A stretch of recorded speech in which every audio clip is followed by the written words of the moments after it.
Sa pagpapatuloy ng ating kwento, dito ay napabuntong hininga itong si Ragna na kanyang sinabi kay Yuri na mangyayari lang raw ang lahat ng iyon kapag sila ay manalo sa digmaan. Sa isip-isip naman ni Yuri na sa nakaraan raw niyang buhay ay inako ni Ragna ang responsibilidad sa pagkabigo ng alyansa at isinuko niya ang kanyang kapangyarihan, at dahil doon ay tuluyang nakontrol ng emperador ang buong imperyo. Alam raw niya na ang hukbong alyansa ay binuo na mayroong layunin na mabigo mula pa sa simula. Ang ibig sabihin lang nito ay isa lamang si Ragna sa mga piyesang madaling itapon, at sabay tinanong ni Yuri si Ragna na kung sa tingin raw ba ng kamahalan na isa lang itong trap para sa kanya. Sa tanong ni Yuri ay inabot ni Ragna ang papel galing sa mga orc para si Yuri na ang tumingin sa nilalaman ng papel. At nang binasa na ni Yuri ang nakasulat sa papel ay masyado siyang nabigla, dahil nabasa niya sa liham na bumuo ng kasunduan ang emperador kay Okuwa. Binalaan din si Ragna sa liham na dapat umatras na siya bago pa siyang gawing panakip butas. Kaya nasabi ni Yuri sa kanyang sarili na ang ibig sabihin raw nito na ang kinalabasan ng digmaan ay nakatakda na mula pa sa simula, hindi raw ito makatwiran dahil isa itong maruming panlilinlang. Sinaad din ni Ragna kay Yuri na nakasulat din sa liham na nanggaling ang sulat sa hindi nagpakilala na grupo na kumalaban kay Okuwa. Ang kanilang buong plano ay nakaayos na lahat. Hindi raw ito maari dahil ang makabalik ng buhay sa hukbong alyansa ay hindi kailanman naging opsyon mula pa sa simula. Tinanong din ni Ragna si Yuri na kung ano raw ba ang kanyang masasabi para dito, ngunit tahimik lang itong si Yuri na halatang hindi niya nagustuhan ang kanyang mga narinig. Sabay nagsalita si Yuri na kanyang sinabi kay Ragna na mayroon raw siyang offer sa ganitong proposal, agad naman siyang inutusan ni Ragna na sabihin niya sa kanya kung ano ang kanyang naisip. Kasunod nito ay ngumiti si Ragna na halatang nagustuhan niya ang ginawa ni Yuri, dahil nakita niya na walang alinlangan na tinapakan ni Yuri ang liham. Sinaad din niya kay Ragna na hindi na raw mahalaga kung totoo itong liham o isa lang itong plano ng sabuatan dahil ang tangi lang niyang iniisip ngayon ay manalo sa digmaan at dapat kanila itong ipagpatuloy. Dagdag pa ni Yuri kay Ragna na itong digmaan ay masyadong mahirap at sa susunod ay mas lalo pa itong maging mahirap, kaya yun lang ang masasabi niya para dito. Sa binanggit na mga salita ni Yuri ay hindi mapigilan ni Ragna na matawa ng sobrang lakas dahil nagustuhan niya ang tapang ni Yuri na tapusin ang digmaan. Masaya pa na sinabi ni Ragna kay Yuri na kahit ano pa ang binabalak ng emperador at kung hindi naman sila magtatagumpay ay wala pa rin silang lugar. Sabay natuon ng pansin ni Ragna sa labas ng kampo dahil ang mga natitirang orc na lang raw na nandito ay ang mga hayop na nagdala sa kanila ng liham. Sa mga binanggit na salita ni Ragna ay ngumiti si Yuri na kanyang iminungkahi na kung maari raw ba na siya na ang bahala sa mga orc doon sa labas, na masaya naman na pinasangayunan ni Ragna na si Yuri na ang bahala na linisin ang mga orc doon sa labas. Sa labas naman ng kampo ay makikita itong dalawang orc na kampante sila na nag-uusap sa kanilang sariling wika, ngunit sa kabila ng kanilang pag-uusap ay nagulat itong isang orc na masyadong natakot sa kanyang nakita. Dahil nakita niya si Yuri na umaapaw ang makapal na enerhiya sa kanyang katawan na naglakad upang kanyang lapitan ang mga orc. Sabay tumakbo si Yuri na kanyang hinanda ang kanyang espada at pag-alit niya silang pinapatahimik, dahil isa lang raw silang mga hamak na basura. At kasunod nito ay sa isang iglap ay sabay na pinugutan ni Yuri ang mga orc na agad din nawalan ng buhay. Nang bumagsak na ang mga orc ay seryoso lang silang tiningnan ni Yuri. Ang mga knight ng imperyo nang kanilang nakita ang biglaan na pagpatay ni Yuri sa mga orc ay masyado silang nagulat, at hindi din sila makapaniwala dahil nagawa raw na mapatay ni Yuri ng sabay ang mga orc sa isa lang na atake. Sa nakita raw nila ngayon ay itong ikatlong prinsipe ng Briol ay mayroong kahanga-hanga na talento. Bigla naman na nagsalita si Ragna na ikinagulat nitong isang knight dahil sinabi ni Ragna sa kanila na isa raw talagang kahanga-hanga ang ikatlong prinsipe ng Briol dahil sa kabila ng kanyang edad na 18 taon gulang ay ganito na siya kalakas, masyado raw mabilis ang pag-unlad ng kanyang kakayahan. Sabi naman itong isang knight na ang ginawa raw ngayon ng ikatlong prinsipe ng Briol ay isang walang awa. Dahil dito nang nakita ng mga halimaw na sinasakyan ng mga orc na patay na ang kanilang amo ay mabilis silang tumakbo upang makatakas. Pero makikita lang itong si Yuri na galit lang na tiningnan ang mga halimaw na mabilis na tumakbo. Makalipas ang ilang sandali ay sumapit na ang dapit hapon, makikita itong si Ragna na kanyang tinitingnan ang buo nilang paligid, at inutusan din ni Ragna ang knight sa kanyang likod na tawagin niya si Aizen, na pinasangayunan naman ng knight ang inutos ni Ragna. Nang dumating na ang tao na tinawag ni Ragna ay agad itong nagbigay ng paggalang na kanyang tinanong ang kanyang kamahalan na kanya raw narinig na siya ay pinatawag ng kamahalan.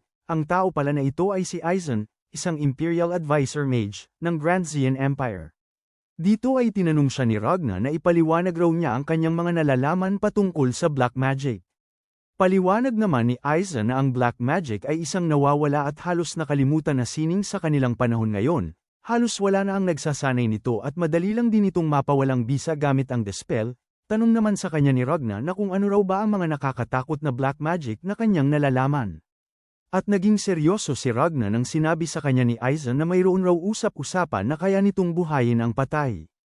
Ngunit sa panahon ngayon ay itinuturing na lang itong isang pamahiin, pero nagulat si Aizen nang sinabi sa kanya ni Ragna na mayroon silang impormasyon patungkol kay Okua na siya ay nahuhumaling sa ritual ng black magic.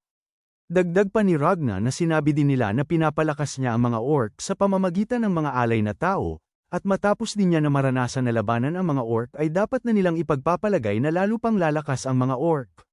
Sa mga paliwanag ni Ragna ay napapaisip itong si Aizen, na kanyang sinabi kay Ragna na kung ganito raw ang sitwasyon ay marahil nakakuha ang mga orc ng isang sinaunang aklat ng black magic. Ipinaliwanag din ni Aizen kay Ragna na marami pa raw mga bagay sa kapatagan ang nananatiling hindi pa natuklasan. Halimbawa na lang dito ay ang bansang tinatawag na Adelvine na sinasabing minsan ng umiral. At isa sa 10 dakila na patuloy na nagbabantay sa lupain na ito, isang nilalang na kilala bilang bunga ng itim na mahika. Iyon ay walang iba kung hindi ang Death Knight na kilala sa tawag na si Gert. Nagsalita naman si Ragna na kung ganoon raw ay kung gagamitin ni Okua ang itim na mahika ay ano naman ang gagawin niya para dito. Pinahinahon naman ni Aizen si Ragna na huwag na raw itong masyadong isipin ng kamahalan dahil isa lang namang haka-haka ang kanyang mga binanggit kanina. At sinabi din niya kay Ragna na ang masasabi lang raw niya sa tanong ng kamahalan ay gagamitin ni Okua ang kapangyarihan na iyon para mag-summon ng isang nilalang. Dahil dito ay naging seryoso si Ragna dahil kaya lang raw pala pinapatagal ni Okua ang digmaan kahit alam na niya na dahan-dahan ang naubos ang kanyang mga nasasakupan ay para sa kanyang pag-summon ng isang nilalang, ngayon ay naunawaan na raw niya ang lahat. Sabi din ni Aizen kay Ragna na kung nakahanap na raw ang kalaban ng sinaunang aklat ng mahika ay maaaring nakahanap na din sila ng isang dungeon sa loob ng labi ng mga lumang kaharian. At pinaalam din niya kay Ragna na maaaring mayroong isang dungeon doon sa kanilang unahan. Lumipas ang kinabukasan ay makikita sila Yuri na kasama ang hukbong alyansa na kanila nang pinagpatuloy ang paglalakbay, at nagsalita si Jared kay Yuri na kanyang pinaalam na naputol raw ang supply unit na nagmula doon sa Balshad. Tugon naman ni Yuri kay Jared na wala na raw silang magagawa doon dahil marami ang pag-atake ang nagaganap, na pinasangayunan naman yun ni Jared dahil ang inutos raw sa kanila ay pagtuunan ng pansin na kanilang protektahan ang mga supply. At napapaisip naman itong si Yuri na nakapag-ipon na raw sila ng maraming mga supply ngunit mayroon pa raw silang malaking problema. Dahil ang lugar kung nasaan sila ngayon ay ang puso ng kapatagan at sobrang lapit na nila sa kinaroroonan ni Okua. At hindi na din nakapagtataka na sabay-sabay na umatake sa kanila ang lahat ng puwersa ng mga orc. Kung magtatayo pa sila dito ng kampo at magtagal pa ang digmaan ay unti-unti lang silang mapapagod, kaya kinakailangan na nila itong tapusin bago pa mangyari ang bagay na hindi inaasahan. Ngunit sa kabila ng pagpapatakbo nila ng kabayo ay halos mawalan ito ng balanse dahil bigla na lang yumanig ang lupa. Kaya nagulat sila Yuri dahil hindi na nila makontrol ng maayos ang kanilang mga kabayo. Kaya agad na inutusan ni Yuri ang lahat niyang mga kasama na magmadali silang bumaba sa kabayo. Nang nakababa na sila sa kabayo ay napaupo sila sa lupa dahil hindi pa rin tumigil ang pagyanig ng lupa na kanilang kinatatayuan, kaya nasabi na lang ni Yuri na ang nangyari raw ngayon ay kahintulad sa isang lindol. At nang ginamit na ni Yuri ang kanyang mana method ay doon natuklasan niya kung ano talaga ang biglang lumitaw sa kanilang harapan, dahil lumitaw pala galing sa ibaba ng lupa ang isang sinaunang guho. Kaya maririnig ang boses ng karamihan sa mga sundalo na hindi sila makapaniwala na mayroong lumitaw galing sa ilalim ng lupa na isang sinaunang guho.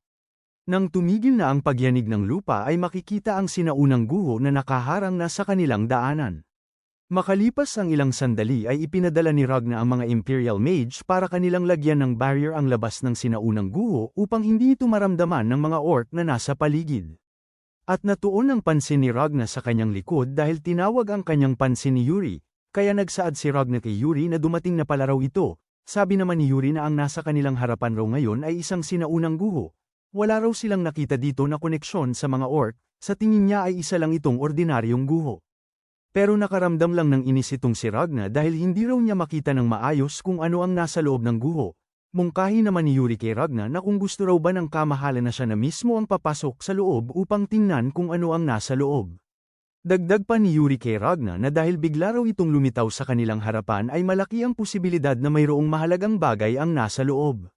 Natatawa din na sinabi ni Yuri kay Ragna na kung hindi raw ba na mas ligtas kung kumpirmahin nila ito ng direkta, na wala na lang nagawa si Ragna kung hindi kanyang pinasangayunan ang alok ni Yuri na siya na ang pumasok sa loob para kumpirmahin ang nasa loob ng sinaunang guho.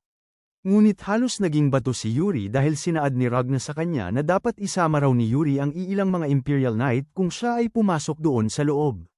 Makalipas ang ilang sandali ay maririnig ang boses ng mga Imperial Knight na kanilang sinabihan si Yuri na sa utos raw ng kamahalan na dapat silang sumama na pumasok sa loob.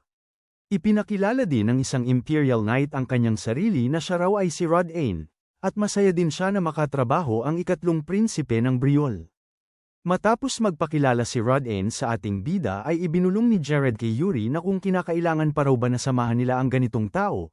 Sagot naman ni Yuri kay Jared na wala na silang choice kung hindi ang sumama sa kanila, at kung uutusan sila ay kanila na lang itong susundin. Pero sa isip-isip ni Yuri ay hindi talaga niya nagustuhan na mayroon silang kasama na Imperial Knight para pumasok sa loob ng sinaunang guho. At napapatanong din si Yuri sa kanyang sarili habang hindi maalis ang kanyang tingin sa mga Imperial Knight na wala naman siguro silang ibang motibo. Sa ilang saglit ay nasa harapan na nga sila Yuri at Jared maging si Laurent sa harapan ng sinaunang guho kasama ang mga Imperial Knight.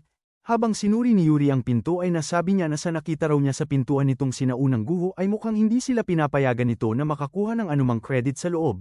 Mungkahi naman ni Jared kay Yuri na kanya raw susuriin kung mayroon bang mga mekanismo sa paligid. Kaya habang abala si Yuri sa pagsusuri sa pintuan ng sinaunang guho ay sila Jared naman at si Laurent sa kanyang likod ay abala sa pagbabantay sa kanilang paligid na baka mayroong biglang umatake. Doon ay nagsaad si Yuri sa kanila na kung hindi gumana ang kanyang ginagawa para buksan ang pintuan ay sa pilitan na lang nila itong sirain. Kasunod nito ay dinaluyan ni Yuri ng mana ang isa niya na kamay habang nakatapat sa pintuan. At habang abala si Yuri sa kanyang ginagawa ay mapapansin na dahan-dahan na gumalaw ang pintuan, ngunit bigla na lang natulala si Yuri sa kanyang nakita na bahagyang lumabas ang kanyang pawis. Kaya agad na sinigawan ni Yuri si Jared na kung ano raw ba ang kanyang ginagawa. Sagot naman ni Jared na wala naman siyang ginagawa, hindi raw niya alam kung ano ang sinasabi ng kamahalan.